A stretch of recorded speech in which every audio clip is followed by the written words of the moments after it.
Hi everyone, welcome back to Pine Hollow Auto Diagnostics. 2003 Toyota Camry V6. The owner towed it on a dolly here from 4 hours away. Now, not because it's a beached whale. It starts up, it drives fine. But the customer complaint is long crank time after a long hot soak. About a 1 hour hot soak. Right? I mean, kind of weird.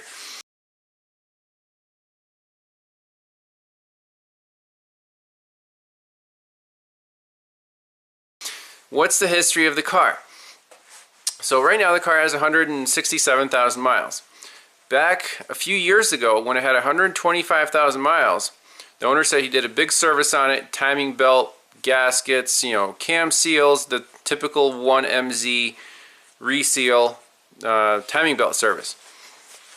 Put it back together, and then a little while later he had a pretty severe misfire. He had like white smoke coming out of his tailpipe, like gasoline. Found injector number 1 was stuck open. Okay, replaced that, OEM injector, car ran great. However, and he thinks this right around that time after this reassembly, the car was down for like 4 months, he was chipping away at it, this long crank time problem started happening. So a few years ago, car drives fine, and he said that you have to leave it for about an hour after it's been run. Leave it for an hour, and then you get this long crank time, like 5-10 seconds. He said if you stop cranking, let it sit for a couple seconds, and then it'll fire right up. So just to reproduce this, we have to run the car and leave it for an hour. No code stored, and he has replaced everything under the hood trying to chase this down. I mean, every sensor, coils, spark plugs obviously. He said, mass airflow sensor, all these little vacuum solenoids, you name it, cam, crank sensors, the oil control solenoids, VVT system, everything has been changed out. Now he used either Toyota OEM parts or a Denso equivalent, so at least the parts quality should be good, and all of the original parts are in the trunk in a huge bin. So that's where we are. Now, how would you approach this problem? We have to reproduce it, and once it fires up, the problem doesn't reoccur until you let it sit for another hour. So my gut feeling is telling me either the intake is filling up with fumes or something. And by the way, he did replace the throttle body, so it's not like throttle body is completely coked up and not letting any air in. Drive-by-wire. So either intake is filling up with fumes, or if the fuel pressure isn't being held after a shutoff, you could have vapor lock. Like the fuel boils in the rail, and then you crank it and until the fresh fuel, liquid fuel gets in there, then it'll fire up. That's my gut feeling, like a vapor lock situation.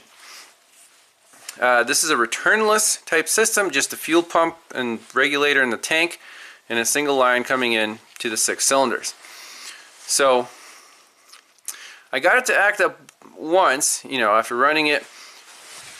And the owner said that when you turn the key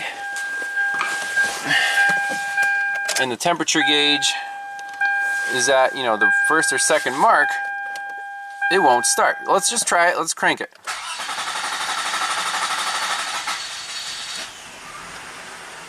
Okay. It's about 5 seconds, and then it's like, and fires up. So again, I'm suspecting vapor lock. We need to get a fuel pressure gauge on this rail and see what it's doing. Is the pressure bleeding off really fast and allowing the fuel to boil? We'll look up some specs. That'd be my number one first thing I would check. By the way, let's crank it again after it started up and ran. Normal start. Okay, just like the customer said. So customer complaint confirmed. Alright, so to test fuel pressure, got the sport bar removed, air cleaner assembly. Here's the single fuel line. Here's a quick connect, so let's wrap a towel around it and remove it. See if there's pressure.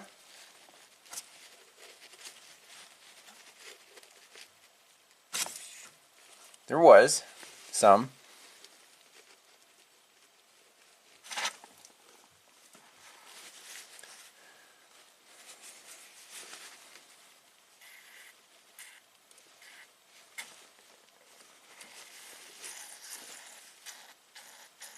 You can hear it's like airlocked. Definitely boiling in there. So let me get some adapters. We'll install a fuel pressure gauge. Alright, here's what the setup looks like. So I did have to kind of custom fab one adapter because this pipe is actually too long. I had to drill out a fitting so it actually clip on here instead of just shooting off. So S.U.R, amazing kit, but you should include an adapter for these Toyotas. I have to make one from this Dorman nylon fitting kit, but everything's plumbed in, and this valve, I can open and close it. So if we see a bleed down, I can close this valve, and then if the bleed down stops, we know, one of the injectors is leaking. If the bleed down continues, we know the problem's towards the fuel pump. So that's very key to have control, like a control valve, so you can isolate the problem. Let me put the air box back in, and we'll see what it does with the fuel pressure. Alright, everything's connected. It's going to be a long crank time since there's no fuel pressure. I'll fire it up pretty quickly. Alright, well, let's shut it off, see what happens. So right now we're at 50, holding steady at 45, 44, 43. So let's put a timer on it and see if that drops to something too low. Alright, it's been about 45 minutes. Now we're down to 30 psi. I think that's reasonable. There's no big leak down at all. The spec is running at idle 44 to 50, and then 5 minutes after engine is stopped, 21 or more. So we're well above the spec, even at 45 minutes. So what would be the next check? I want to pull off some vacuum line off the intake and just smell if there's gasoline fumes inside. If an injector is slowly dripping, it won't necessarily drain the whole fuel rail. You might not see it on a pressure gauge, even after half an hour, but the whole intake might fill up with gasoline fumes. So let's take a smell. Alright, so I popped off this hose here. That goes to the purge solenoid. Now you might say, hey, there's probably fumes in here. Well, no, there isn't on this side. But if you get close to here,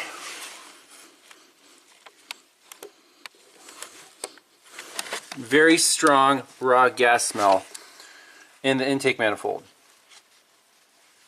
So I think an injector is dripping. Now the customer said it was the number 1 injector that he replaced. I mean, they all look the same. So how do we 100% determine if that's the issue? Do we have to pull the fuel rails out, or I guess we can take the plastic intake manifold off and then use a borescope and see if there's a drip, if the injector's dripping. I think that'll be my next step. So I got the air intake pipe off, and if you prop open the throttle body, we're going to smell a lot of gasoline in here. Let's see. It smells pretty fumy. Like, very fumy. So I think we're on the right track. Oh, we're getting close. So the pain in the ass bolts are the ones that have these, the support brackets hold up the plastic manifold. reach around move necessary for those. And then you have the easy ones up top.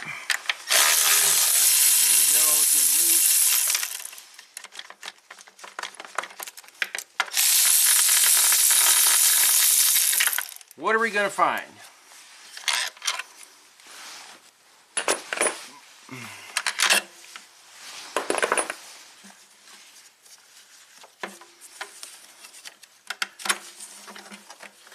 You don't need that. Here we go.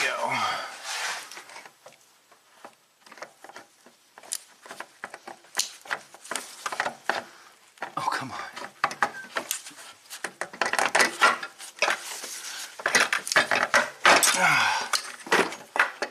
I know I forgot something. There's something holding it back.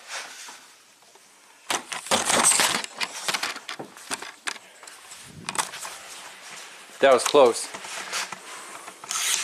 Let me pull it the rest of the way up and hopefully we'll see a problem. So I did the smell check on all of the cylinders. This one smells like raw gas. This one is number 3 on the rear bank. So, you know, if you replace number 1, that injector got whatever, stuck open or compromised. It's possible that this one is doing the same thing, but I want to see it drip gas. So I want to repressurize the fuel pump.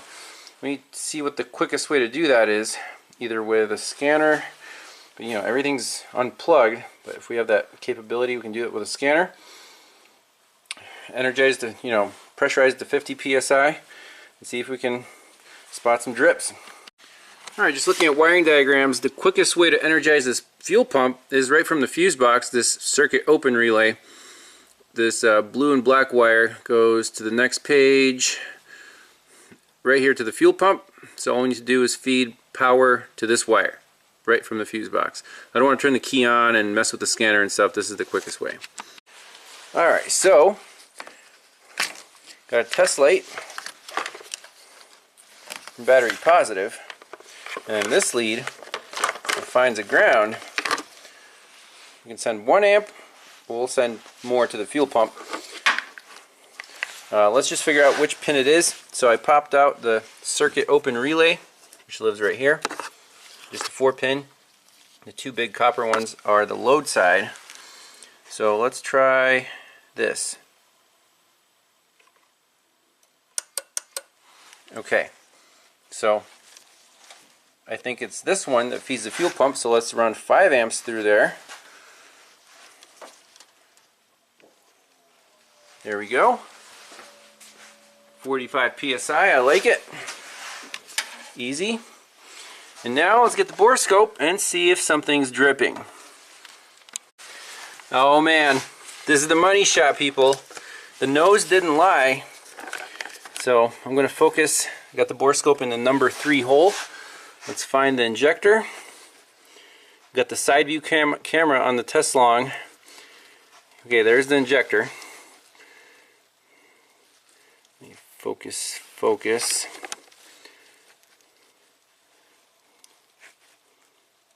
There it is.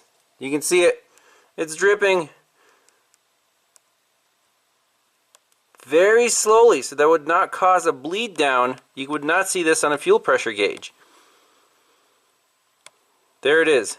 Amazing. Let's compare to cylinder number 3. I guess that's cylinder number 5. That's the culprit.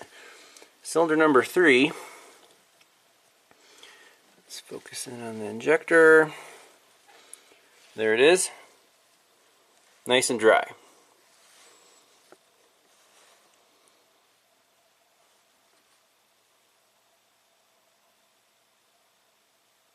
Okay, awesome. So that's proof enough. We diagnosed the car. Now the repairs. I'm going to recommend a whole set of injectors for this thing because number 1 got stuck open. Number 5 is leaking. It's only a matter of time before, you know, number 3 goes. And I don't know about the front bank. They're all the same injectors, and apparently Toyota did not make or did not source good injectors. There it is. It's just leaking. There's the drip. Sweet. So I just got off the phone with the customer. He said he actually didn't think that I would be able to solve this mystery because he has been trying to solve it for 3 years.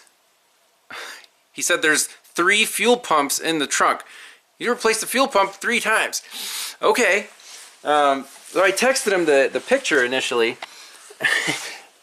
2-year-old crank mystery solved. Number 5 injector dripping gas. No way, no way, no way. He even sent the oil out to get analyzed in the lab. They said no gas in the oil. Well, yeah, there's no gas in the oil because it was a very slow drip, just enough to vaporize and fill the intake manifold, not enough to get into the oil. So, as for the injectors, I asked him which injectors are in the car because he told me he swapped them out, he swapped them back. So, initially when he did the timing belt service, the car sat for 4 months. And he told me, I'm going to replace the injectors just because it's been sitting for a while, the gas is probably old. So that right there, I would say, was the wrong move because, you know, injectors don't usually go bad in a few months of sitting. There was nothing wrong with the original injectors, but he installed a set of reman injectors, and the number 1 fuel injector on that set failed, stuck open, and caused, you know, a bunch of issues. Meanwhile, he had the original set shipped to a cleaning facility or whatever business that cleans fuel injectors. He got those back, reinstalled those. So right now on the car, he said there's 5 original cleaned injectors, and number 1 was replaced with an OEM Toyota whatever OEM unit. So this injector is original, but it has been through the cleaning process, and I assume that's why it's leaking. Somehow it got damaged during the cleaning process.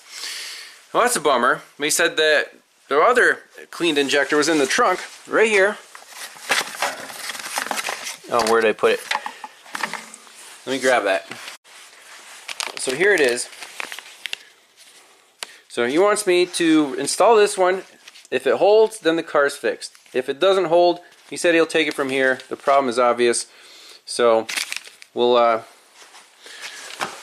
injector rehab that. So we'll install that one in the number 5 cylinder, see if it holds pressure, and that'll be it. Alright, so I got the fuel rail loosened up. We're going after the number 5 injector here.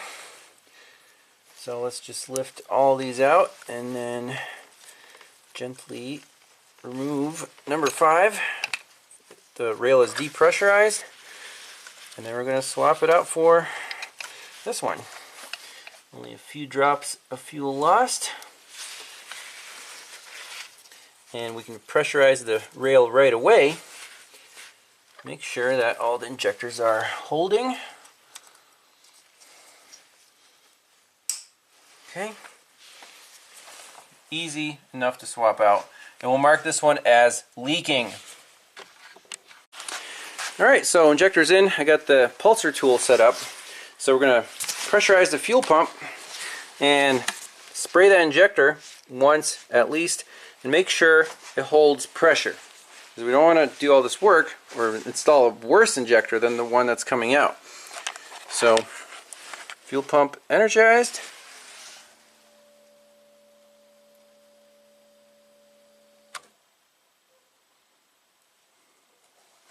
About 42 psi. And you notice the pressure is dropping a little bit because it's running through a test bulb, not direct. So, okay. Start at 42. Hit the pulsar tool. 25. Let's pressurize it one more time, and then we'll wait for that to air out. Make sure it's not dripping like the other one was. Okay.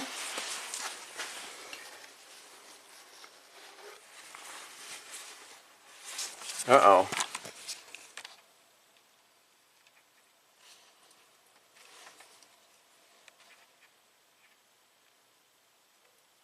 It's dripping even worse than the other one was. guys see that? That's insane. That's definitely going to make his problem worse. Drip.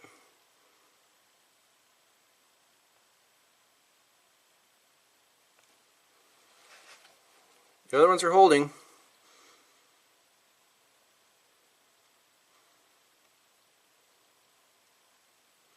Drip. Crazy. Well, we might be in luck. Too early to say. I pulsed it a second time. Now it's not dripping at 45 psi. Is there a little something building there? A little drop of gas?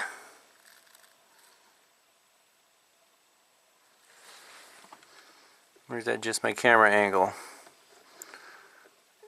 It only takes a few drops of gas to fill the whole intake manifold up with fumes.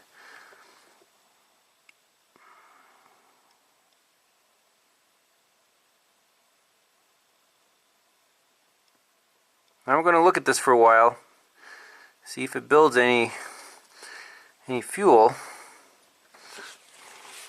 You actually blow some compressed air into that port, see what happens. Here, how about I focus you on the screen here. So we're going to look at the injector.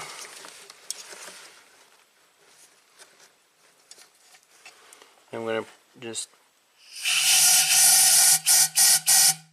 Yeah, nothing's changing, so that one seems to be holding. Maybe this customer is in luck. He had a good injector in the trunk, but time will tell. I can't guarantee this repair, but if the long crank time goes away, then everyone's happy, right? Alright, she's all back together. Before putting on the beauty cover, let's back it outside, warm it up to operating temp, let it soak, make sure it fires right up. I'm pretty sure it will. Alright, verification of repair. So I ran the Camry outside for about 20 minutes, got it nice and toasty, pull it in here. Now we're going to hot soak it for an hour, crank it up. If it fires right up, we're done. Alright, it's been an hour. Let's see if this baby will fire right up. Place your bets now. If all the injectors are tight, not leaking, it should fire right up. So our temperature gauge is right in that 1 to 2 notches. Victory! Customer's going to be very pleased. He can't believe it. He saw the text message. If I was fighting a problem for 3 years and it's finally resolved. That's awesome. So appreciate everyone watching. Remember, diagnostics before the parts cannon. This Camry might be the all-time record for the parts cannon. Now thank goodness the customer used quality Denso or Toyota OEM parts, so we don't have to swap all the old parts back on the vehicle there. So this car is good to go, plenty of life left in it, and that's it for this one. Thanks a lot for watching. We'll see you next time. Bye bye.